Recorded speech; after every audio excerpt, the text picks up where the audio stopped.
Direct.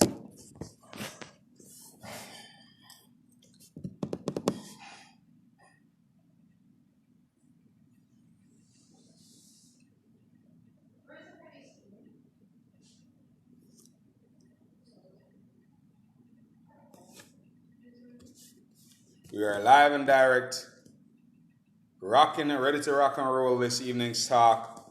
I'm fired up and I'm excited. I'm thrilled to be your host and presenter this evening as we talk about a couple of areas. We're going to dive into a couple of areas, and welcome, Osman. Welcome to this evening's live broadcast. Great to have you, man. Great to have you here. And I guess as others join us, someone is just asking me about joining. Let me just try and answer him.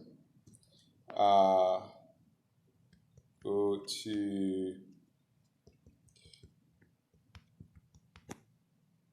my IG page and it will be seen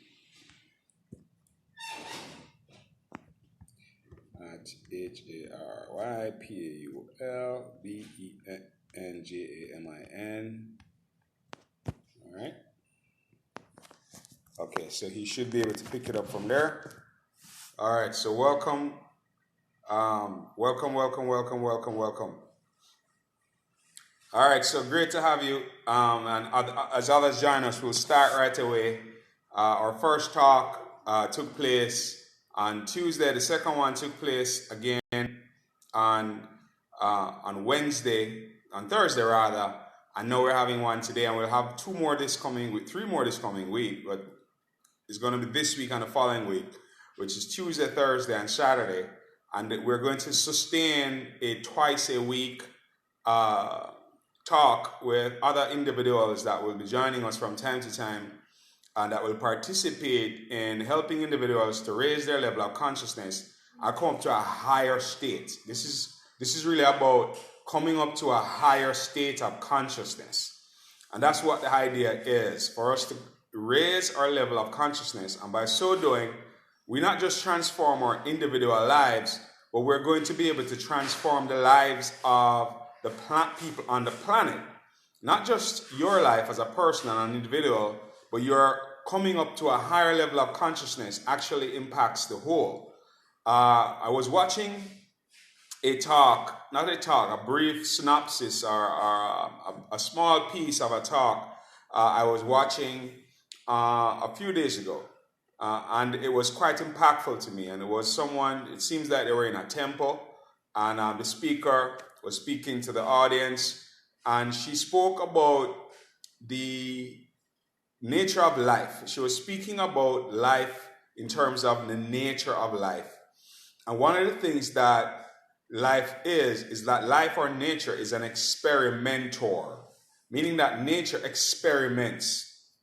And the process of nature experimenting is that it discards species that it produces. So nature produces a species, and as it produces that species, if that species is not working in coordination or working in alliance with unity, with wholeness, it is not aligned with the whole of life, meaning that that particular species that nature produced, if it's not supportive of the whole of life, nature discards those species. And if we look back over time, nature discarded the species like the dinosaurs, possibly the saber-toothed tigers, and we have had a couple of other extinction level events like the Neanderthals and a couple of others that nature has sought to discard because those species were not supportive of life. While there are species that have been living for more than 20 million years. Now, human beings is a species that has a lifespan of a couple millions of years that we have had the opportunity to be on this planet.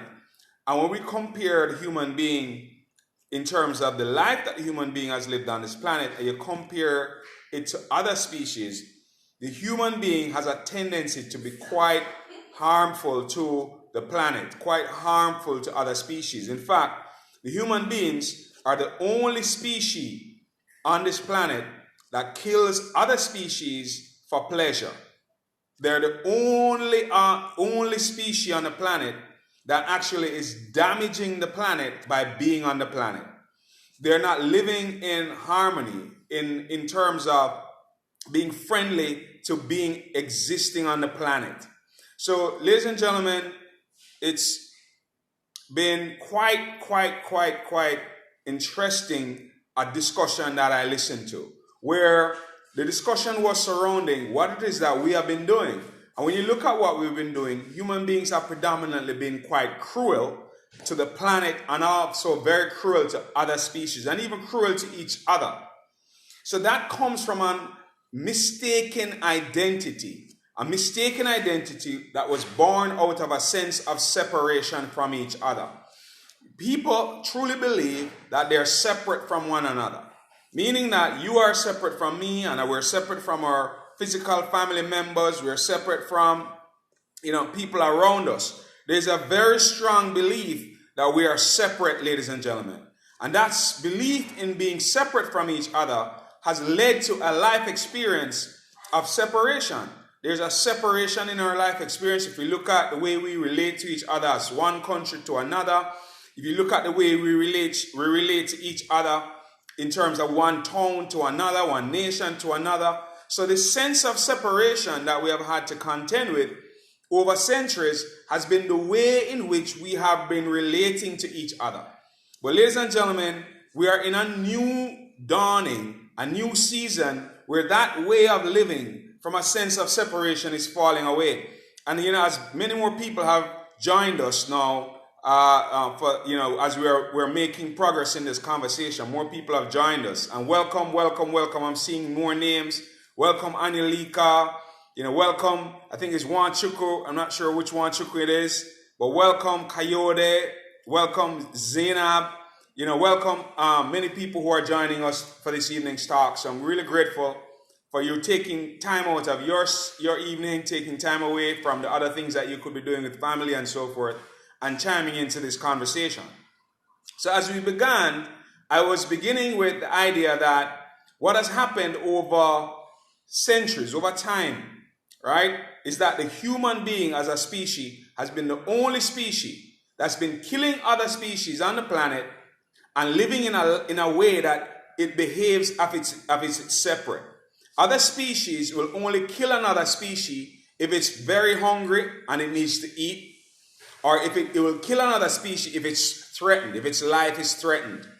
But the human being will kill another species for pleasure. It will kill another species without thinking about it.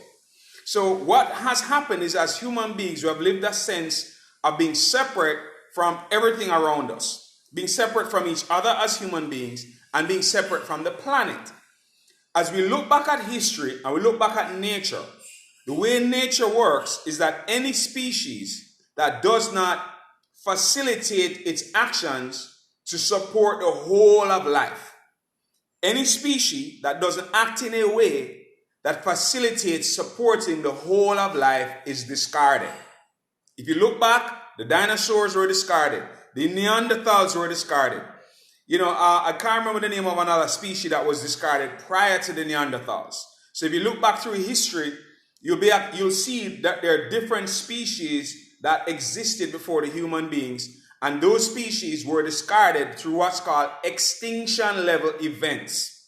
And these species were discarded by nature because they were not supportive of the whole of life, meaning that those species operated with a sense of aggressiveness towards others. And with that sense of aggressiveness towards others, those species were eventually discarded. The nature of life, the nature of nature, the nature that births the trees, the oceans, everything that we see around us, experiments with producing species after species after species, and discards those species that are not supportive of whole life, meaning supportive of the whole. So here we are today, you and I. We have the opportunity to raise our individual level of consciousness.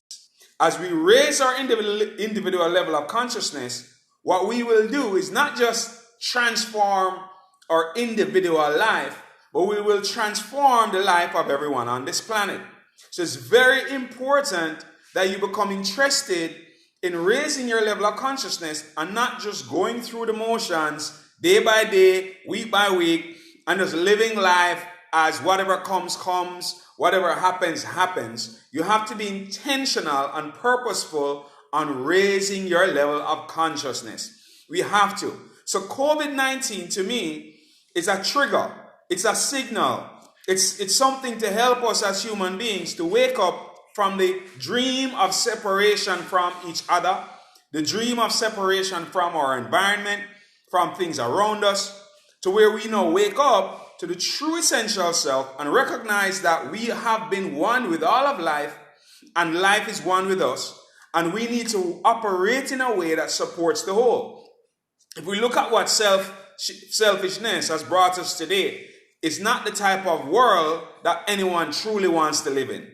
The world of selfishness is where there's self-aggrandizement, avarice, greed.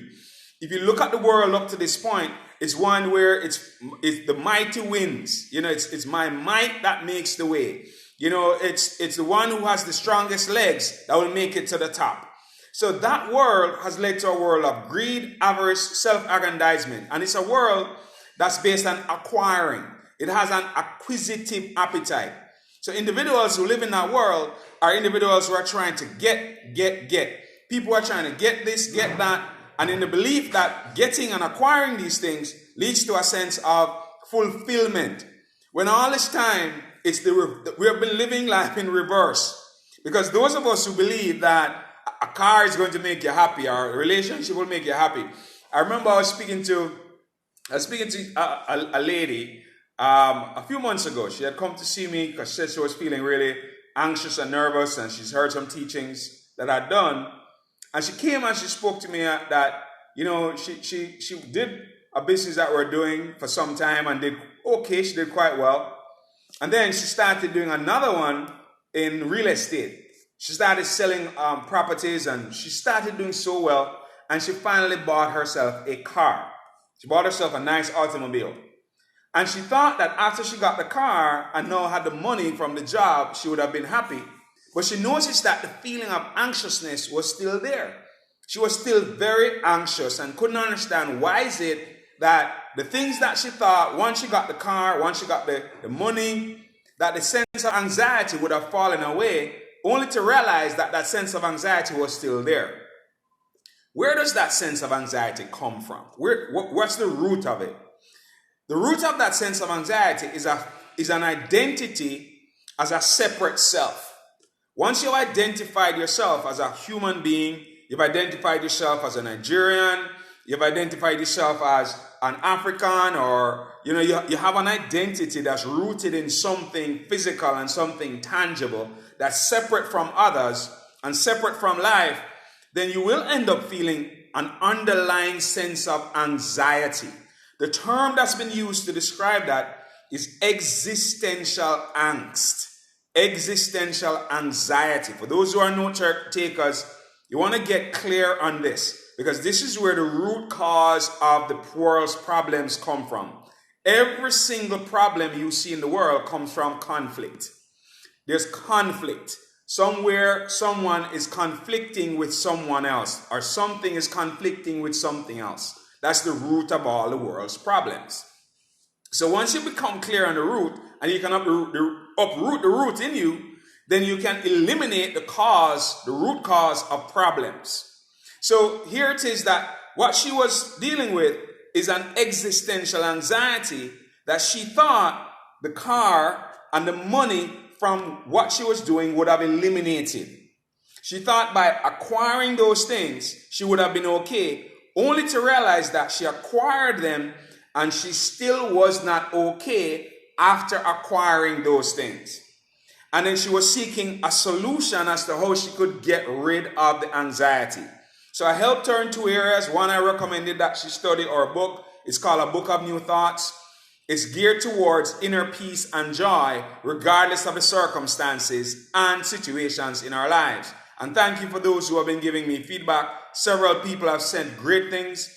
Some people recommend that I work very diligently to have more people read the content. So the book is very, very valuable, very useful. So ladies and gentlemen, back to the story of existential anxiety, which my friend was experiencing because of the error that we believe that we're separate from each other. That we believe we're separate from life. That we have a separate soul, a separate spirit, and we're separate from the great grand life around us. Now that belief allows us to become very small and now have to concern ourselves with what's going to happen to this little self.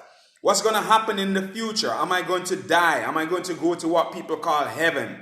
So that brings up a basis for concern. But the original mistake is to believe that we are separate, which is not true. We're not separate in truth, but we have a belief that we are separate because of how it appears. You see a separate body over here. You have a separate body. Our family members have separate bodies. The buildings that we move around in, the cars we move around in. We go to different places around the world. So the evidence, it witnesses to us separation. But underlying all of this seeming separation, ladies and gentlemen, underlying all of the seeming separation, we are truly one.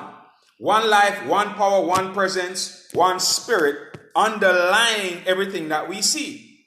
So more people over the thousands of years, the last 3,000 to 5,000 years particularly, a number of human beings have been able to break through that veil, pierce that veil of what caused you and I to believe that we were separate.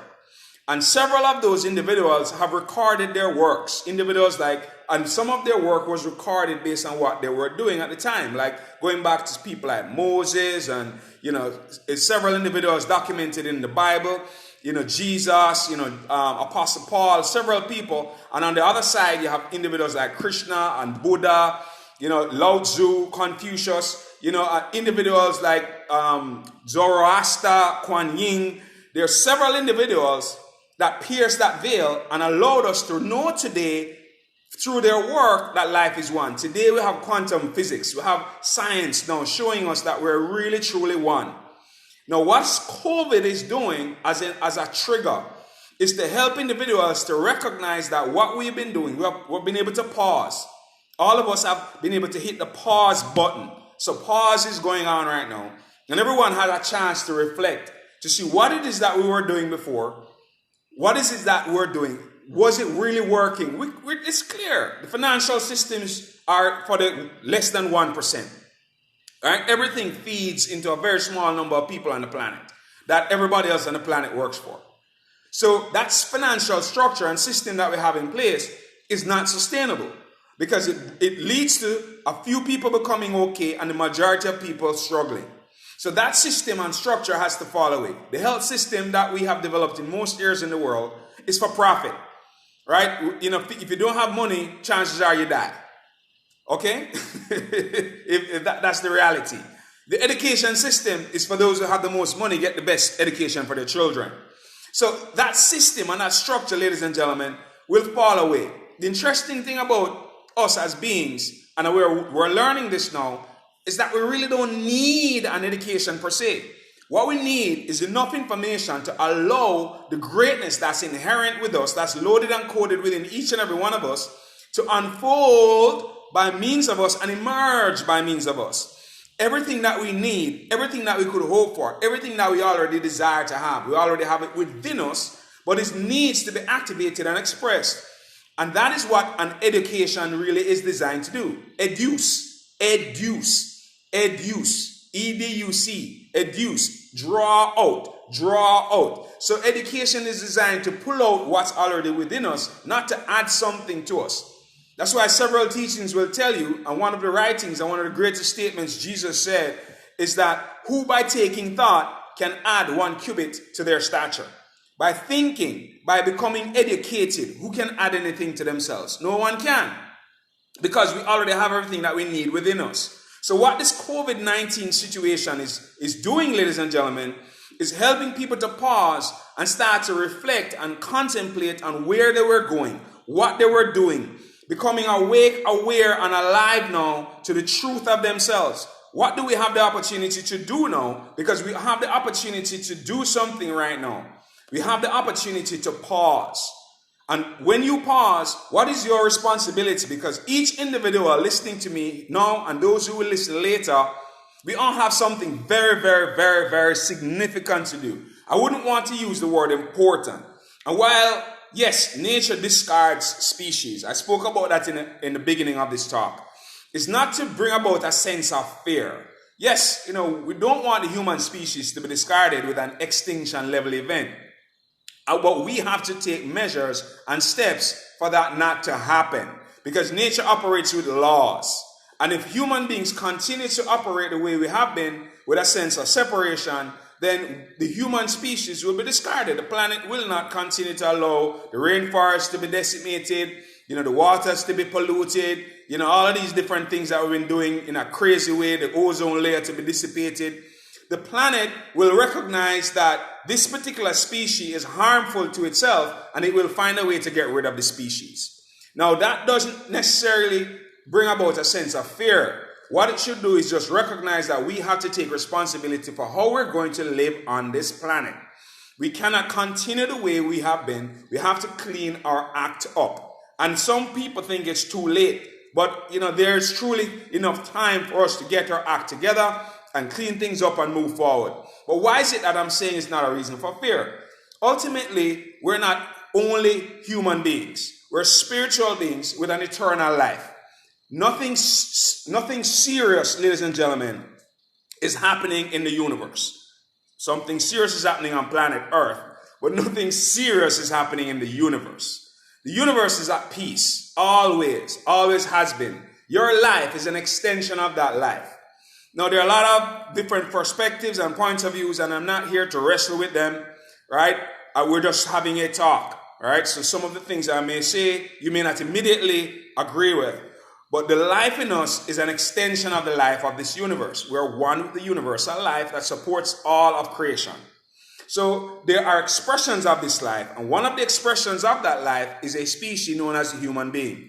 The human being is an expression. It is something temporary. We have a human being, you and I, for 70 years, some of us 100, some of us 50, time that we invest on this planet, and hopefully you're here to leave a mark, to leave an imprint so that your time here was highly valued and invested in such a way that it was a benefit, not a taking away, not being here and nobody noticed, but doing something that left a mark on the planet. So we're here to reveal, we're here to shine, we're here to release our gifts, our talents, and our capacities. We're not just here to pay rent, get food to put on the table. Those are the basic things that as we move forward as human beings, there are a number of us, a lot of people, ladies and gentlemen, because even today at 2:30 a.m. Nigeria time, it's 7:30 p.m. Pacific time. I think it's whatever that is, 2:30, 9:30, whatever time it is, 2:30. I think it's 2:30. I'll check the time. I'll send it out for those who are interested. Message me if you're interested in knowing the time. There is a global meditation that's happening. People around the world, the goal is to have 1 million people who are actually connecting with life in a whole way that is allowing for a liberation of our collective self, because we are seeking to have everyone liberated. We're seeking to have everybody come up into a higher level of consciousness where humanity moves from thinking selfish ways to waking up the next day and thinking, how can I serve? How can I help? What can I do to make the world better? Just imagine more and more and more people are saying, what can I do to serve? What can I do to help? What can I do to make the world better?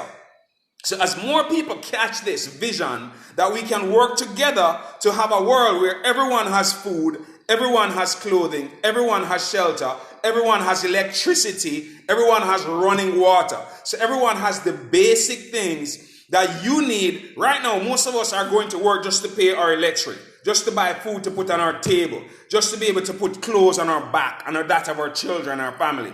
So we're in this constant hamster wheel and treadmill of our life where we're trying to get just to be able to survive on the planet.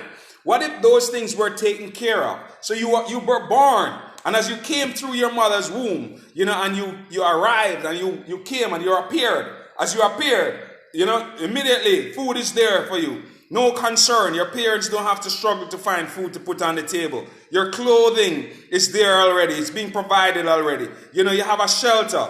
And all that you're being taught now are taught the principles of what you need to do to bring the gifts and the talents and the capacities that were loaded and coded within you by your creator. And you arrived on the planet with that happening.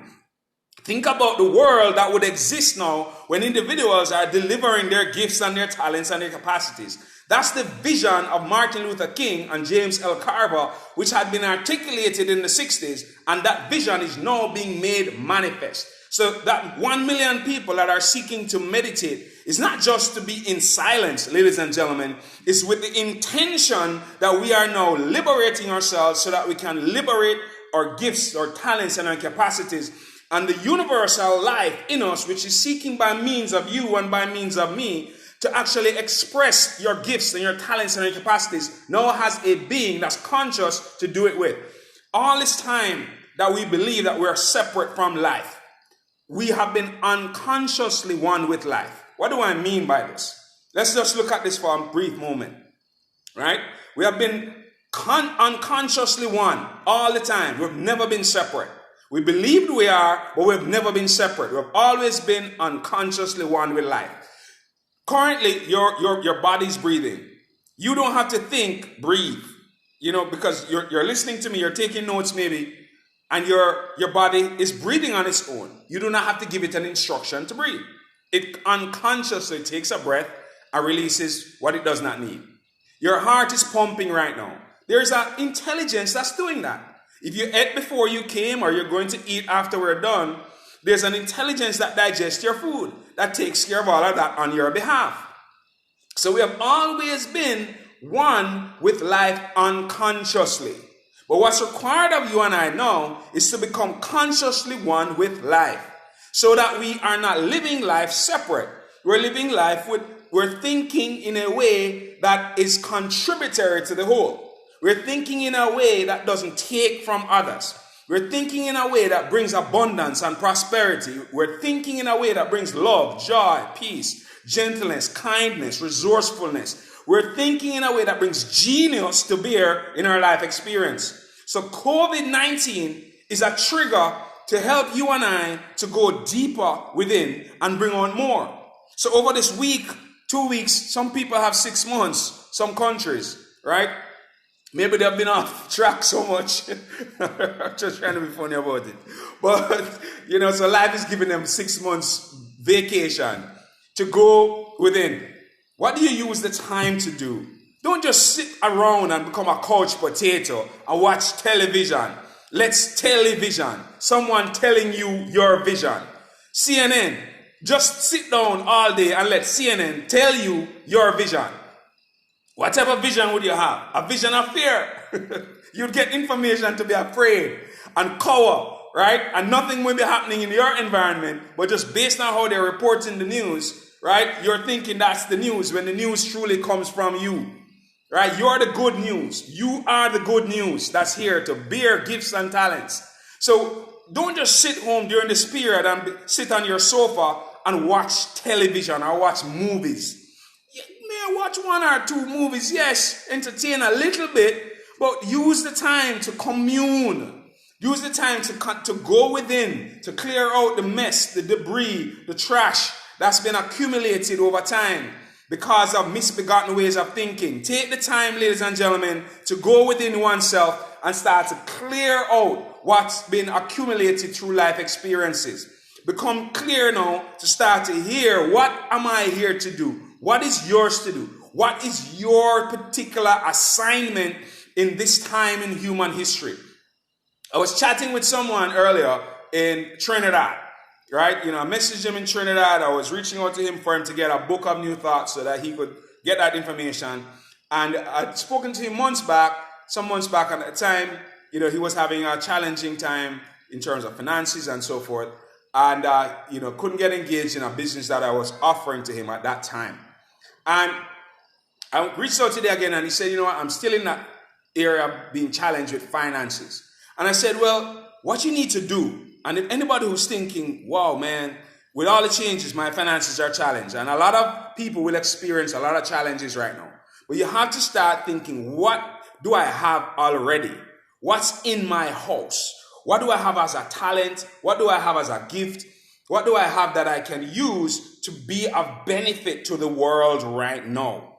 Especially if you can sell that online.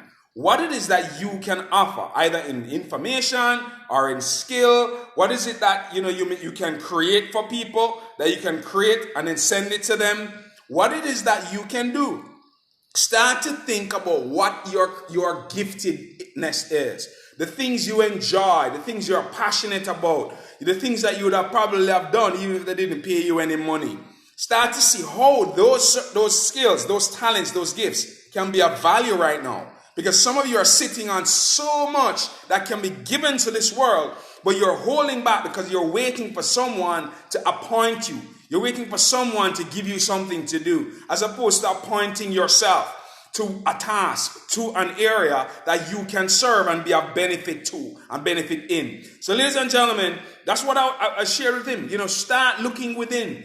Start to see what you already have that you can share and immediately start to bring value to people around the world. And especially if you could share that online, especially if you can do it virtually.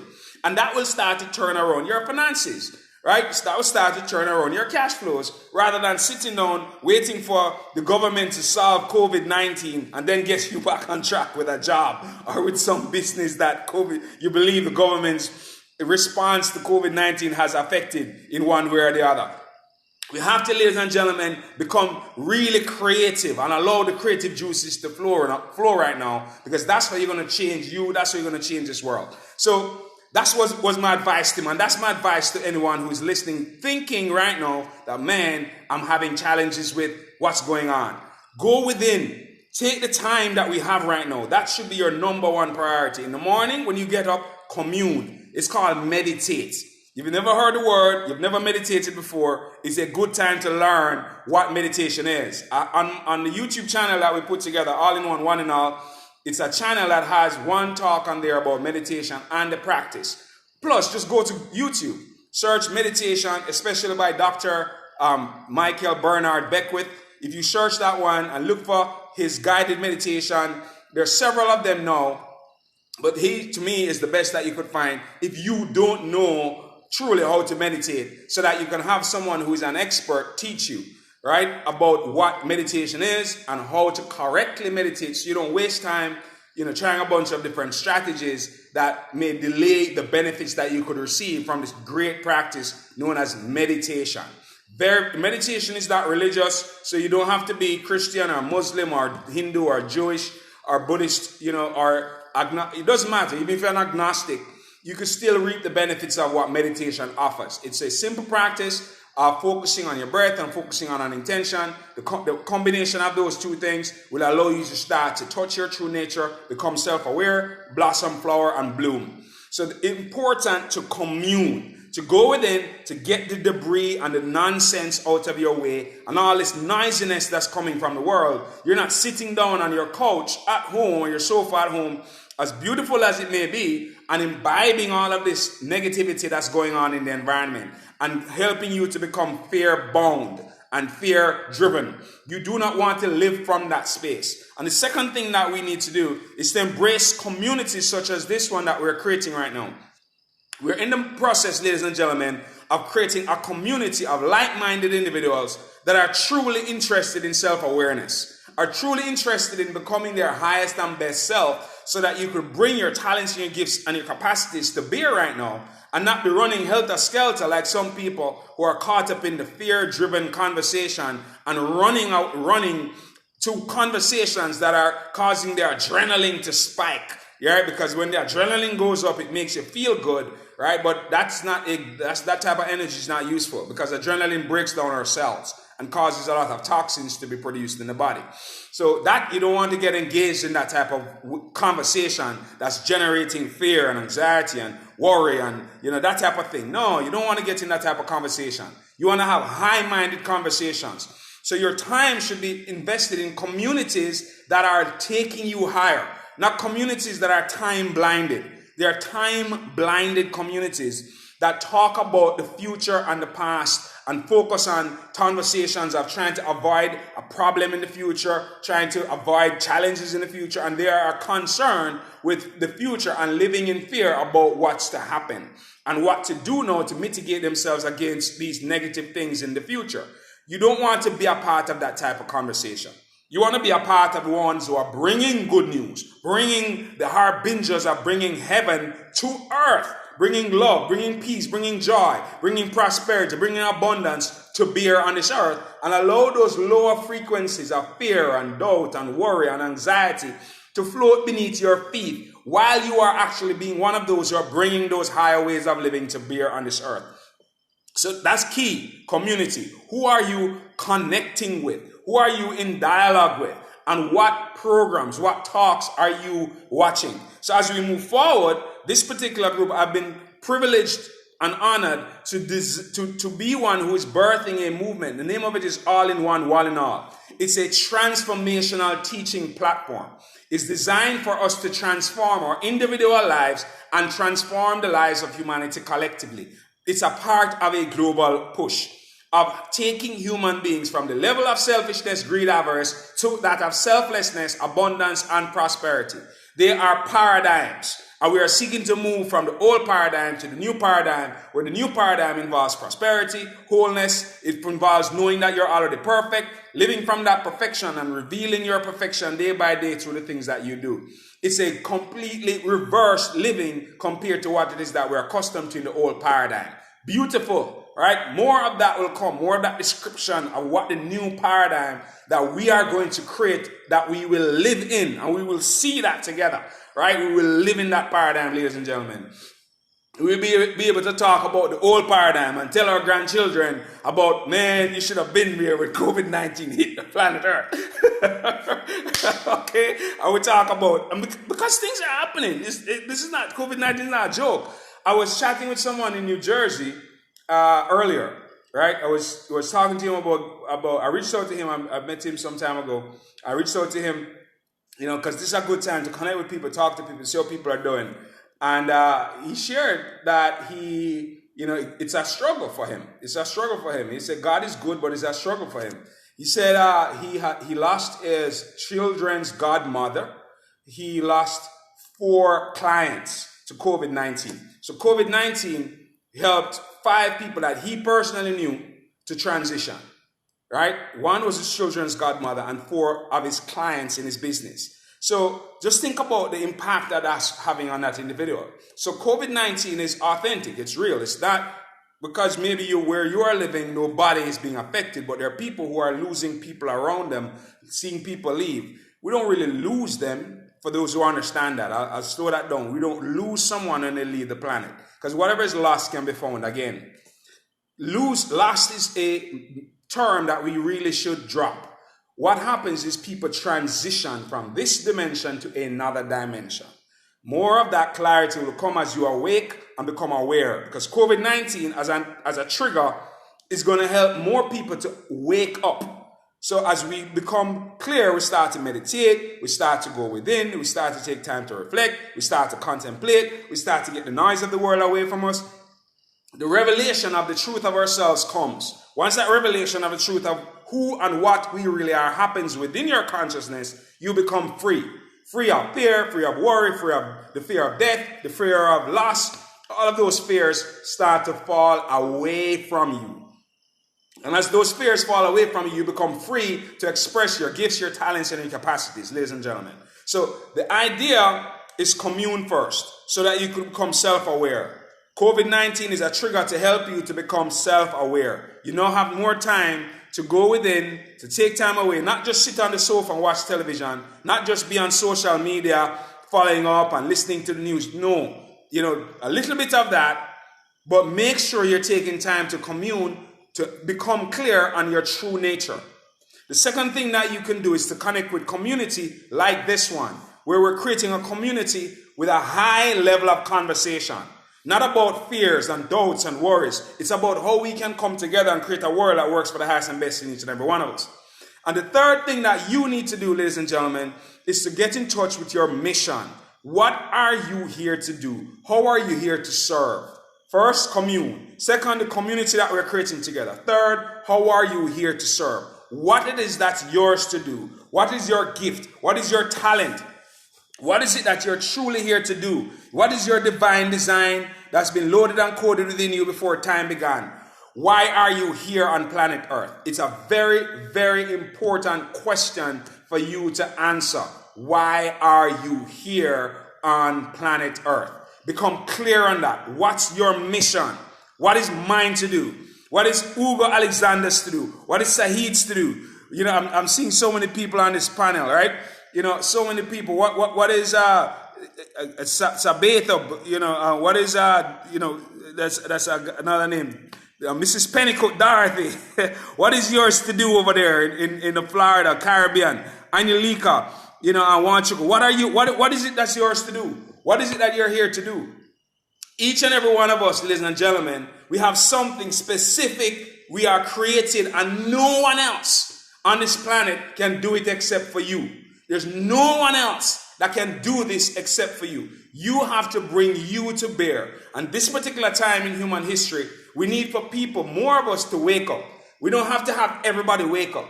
If we have enough of us, for every person who wakes up and becomes clear that their life and God's life is the same life, who knows that their life and the life of the universe is the same life, and it's not separate, it's not divided, it's not cut up into parts, it's the same life that's uniquely expressed as you, uniquely expressed as me.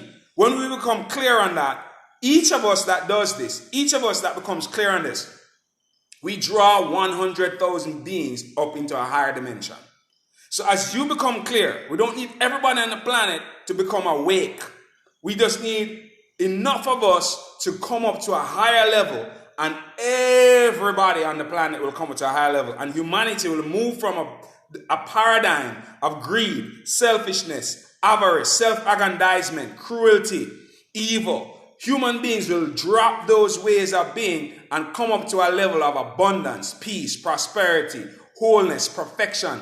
It will be a beautiful world that many people have spoken about. You've heard many people describe this world of wonder and awe, and a world where people live in harmony and peace and love and kindness. We've heard this described in many ways, in songs or in literature and art. Many different beings on the planet have described it.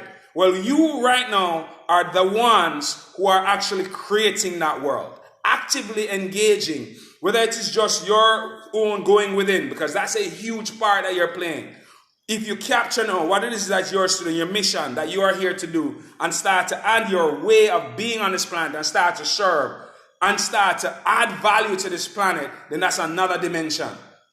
And that's what we're here to do, ladies and gentlemen. So I'm grateful for the trigger. I'm grateful. I come in empathy with those who are dealing with the ones who have transitioned from the planet, because that's real, that's authentic, right? But we also know that that's a part of what needs to happen as we recognize what we need to do as individuals. So I'm so grateful, thankful for each and every one of you that joined us today on Tuesday evening at 8 o'clock. Again, we have another talk, and as we go forward, we'll have panel discussions. On Thursday, we had a beautiful panel discussion with Dr. Joshua Awesome. It was amazing. So I'm grateful, thankful for everybody, ladies and gentlemen. I'm so grateful, so thankful for everybody who joined us. I see someone coming on, don't they join late? But we're going to seek to download this and post this. Right, and just thanking you so much, every one of you. Thank you so much for the time this evening, and I look forward to speaking with you again on Tuesday evening at 8 o'clock. And if you have questions, please message me. Please send them in, so that as we go forward, those questions can be incorporated and answers to them for the benefit of not just you, but also everybody, because your transformation is not just for you. It's for those who are around you to see your transformation. All right. So God bless each and every one of you, man. You are amazing. You are beautiful. You're wonderful. You're magnificent. You're filled to overflowing with love, peace, joy, wisdom, beauty, genius, and creativity. And it's time to set that free so that we together can change this world into a better world. all right? Peace and life, richest blessings, everyone. Bye for now.